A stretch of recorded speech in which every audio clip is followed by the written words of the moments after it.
बाहर जाते हैं, भारत की संवैधानिक संस्थाओं पर प्रश्न खड़ा करते हैं, भारत की आस्था पर प्रहार करते हैं।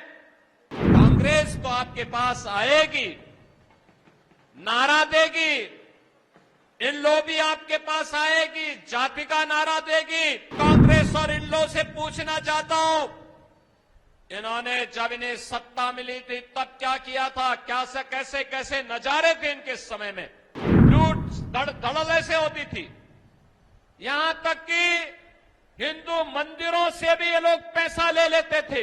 कांग्रेस अपनी विघटनकारी मानसिकता के लिए जानी जाती है। आप देख रहे होंगे कांग्रेस के नेता और नेता प्रतिपक्ष लोकसभा से राहुल गांधी के वक्तव्यों को देख सकते हैं। जब भारत के बाहर जाते हैं, भारत की संवैधानिक संस्थाओं पर प्रश्न खड़ा करते हैं, भारत की आस्था पर प्रहार करते हैं, भारत की गुरु परंपरा के बारे में अनर्गल टिप्पणी करते हैं। भारत को अपमानित करने का कोई भी अवसर नहीं चूकते और दुनिया के अंदर भारत को अपमानित करने की सेखी बहारने का काम ये लोग करते हैं।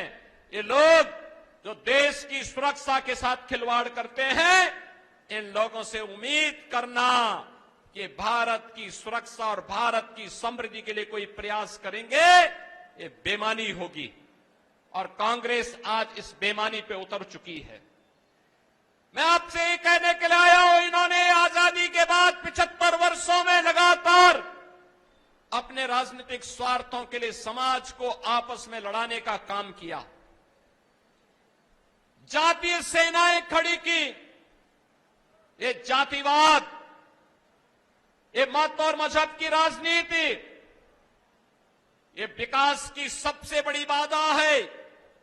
बहनों और भाइयों, अगर हमें विकास करना है, अपने वर्तमान को अच्छा बनाना है, अपने भविष्य को सुखद और उज्जवल बनाना है, तो हमें इन बैरियर्स को पार करना पड़ेगा जो जातिवाद के नाम पर है, मत और संप्रदाय के नाम पर है, जो किसी अन्य कारणों से है।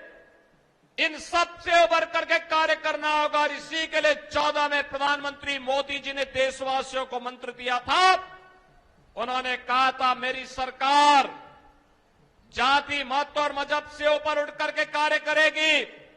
मेरी सरकार का मंत्र होगा जिसमें समान रूप से एक सर्वसमावेशी विकास का कार्य होगा और इस सर्वसमावेशी विकास ही राम राज्य की अवधारणा को पूरा करेगा।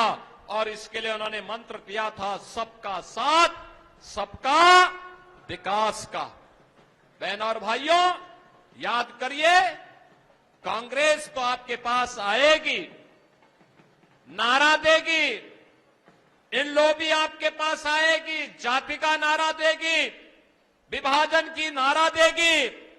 लेकिन मैं पूछना चाहता हूं, कांग्रेस और इन लोगों से पूछना चाहता हूं, इन्होंने जब इन्हें सत्ता मिली थी तब क्या किया था, क्या से कैसे कैसे नजारे थे इनके समय में, लूट धड़ल ऐसे होती थी, यहां तक कि हिंदू मंदिरों से भी ये लोग पैसा ले लेते थे। बहनों और भाइयों, मैं तो आपसे एक ही बात कहने के लिए आया हूं, भारतीय जनता पार्टी की सरकार मोदी जी के नेतृत्व में, हरियाणा के अंदर पहले माननीय खट्टर जी के नेतृत्व में, सिर्फ नायब सिंह सैनी जी के नेतृत्व में ये डबल इंजन की सरकार कार्य की है। आज उसके परिणाम दिखाई दे रहे हैं।